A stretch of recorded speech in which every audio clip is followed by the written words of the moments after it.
Hi, everyone. Dave DiNatale joining you here on WKYC.com as we spend a few moments today. I've had to do a lot of these turning point interviews and shows in the last year, and we still have a lot of work to do, as evidenced by what happened last night in Atlanta. 8 people were killed in 3 spas down there. Most were from the Asian American community. And to get a perspective on that here locally, I can't think of anybody better to talk to than Margaret Wong. She is the founder and managing partner of Margaret W. Wong and Associates Attorneys. She has been at the front lines of immigration and Asian Americans, the struggle for a long time. She's from Hong Kong, and she joins us now. Margaret, what was your, as a lot of us went to sleep last night, this all happened. What was kind of your reaction when you heard about what happened in Atlanta? A lot of us were glued to the TV and the news. We couldn't believe it. We just talked about this. I mean, all the national TVs were on for the whole year talking about, wherever the virus started, it shouldn't just connect with Chinese, right? Because there are tons of Asian people. We have Indonesian Asians, we have Malaysians, Singaporeans, Indians, Pakistanis. We have so many types of Asians. And Chinese is one type. Not only that, we have Chinese from Hong Kong, from Taiwan, local Taiwanese people who own a lot of land from Taiwan who are also Chinese before the Kuomintang went to Taiwan.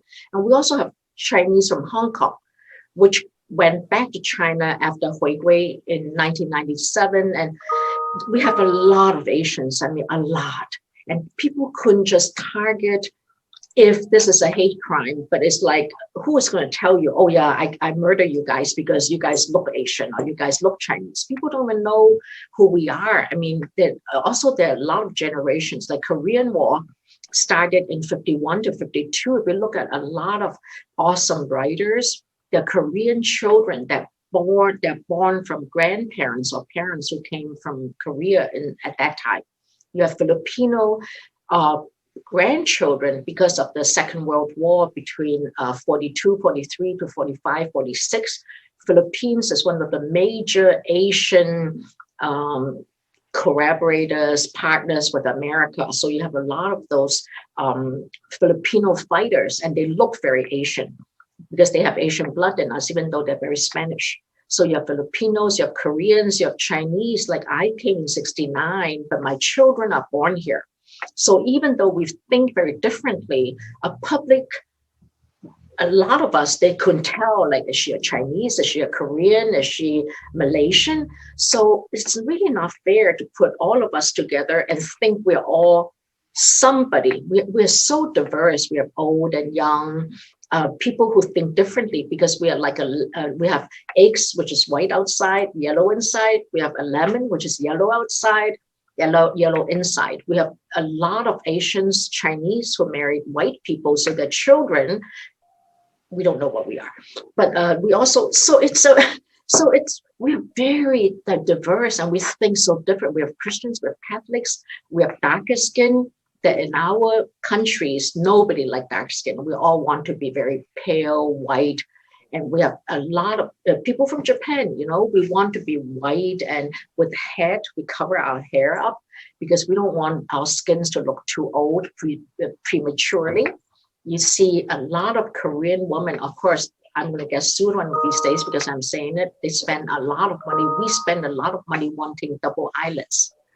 So, and my own daughter who married an American person, the baby now has double eyelids. So I say, whoa, we don't have to pay for the double eyelids because the baby have double. So we're a very diverse community. We have a lot of fun with our area, but now it's not nice. You don't just go out and kill people because they look like us.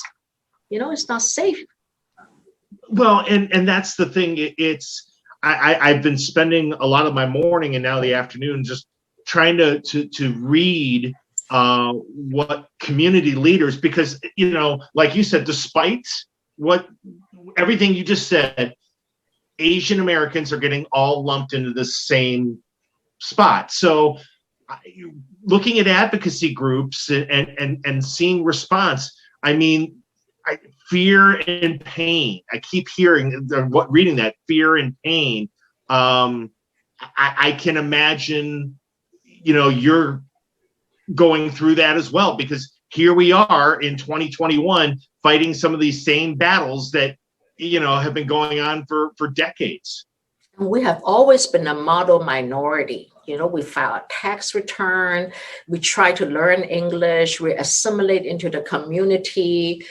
We do a lot. We do charitable, we help our own. We're not the type who use a lot of, public grants, public this, public that.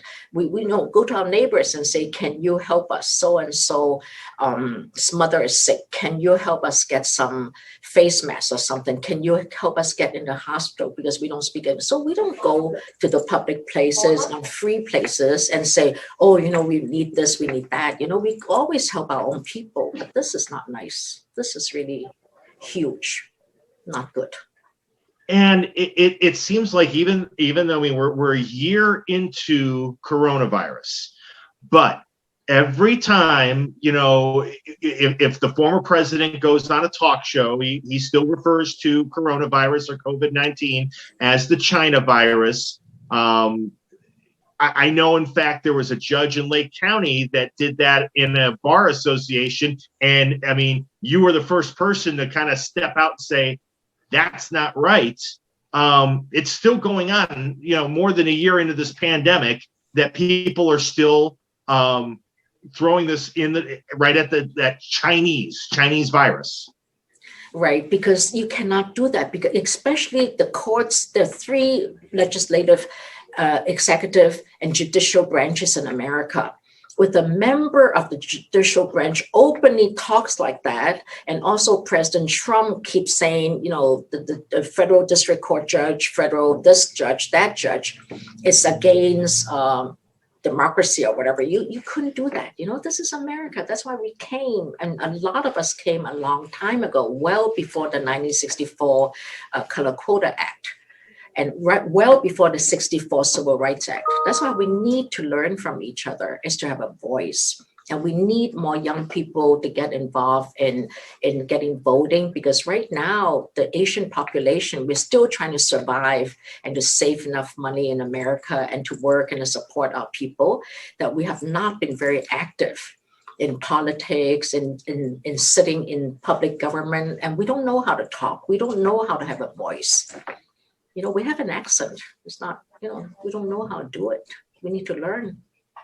Well, and I was going to say, is right now is the best thing, maybe for elected officials to those who are elected to help raise the community while we work on elevating these young leaders and getting them into a position where they feel comfortable running for elected office and following in your footsteps. I know you're not in elected office, but working in the legal community, working to be an advocate for change.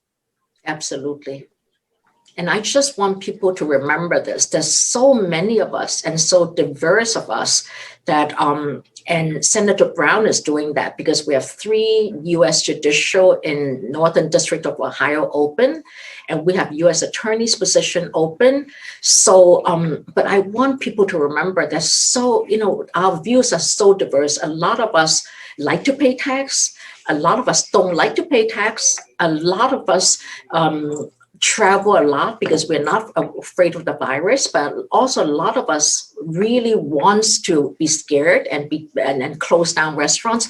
So we are very diverse and we have so much fun with it. And that's what America is about. And we cannot just because, oh, you look Asian, you look Chinese, oh, you look Indian Sikhs, with a big hat after September 11th. They think they're all Arabs. I mean, what kind of education is that? We need to be open. Otherwise, America cannot compete in the world stage. We need to compete, because right now, Europe is already together now. England got out of Europe, and America slowly are getting out of Canada and the southern Mexico. So right now, you cannot be isolated. America is filled with partnerships. Even Apple and Microsoft have become partners. I mean, Uber now is in England is saying everybody is a worker. It's not just the independent contractor. So we need to change. We need to stop murdering Asians and stop bad-mouthing people like us. That's not nice. That's not fair.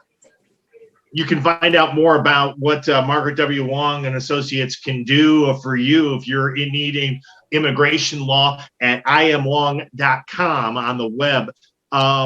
Just kind of a final word. If people are experiencing this kind of harassment, it's not, obviously to the point of Atlanta, but if they're hearing harassment, they need to report it right away. And let law enforcement know this is going on, the xenophobia, the discrimination, right? Yes, but that's another problem with our people. We sort of feel ashamed. We are very embarrassed by this. So actually, years ago, someone bit my finger in the airport, and I reported it, but nothing came of it. I still remember that. And years ago, in my own home, and I don't want to say what area, but it's on the east side, I came up my driveway. The police followed me right in front of my house, and it's my house, right? And I'm a lawyer.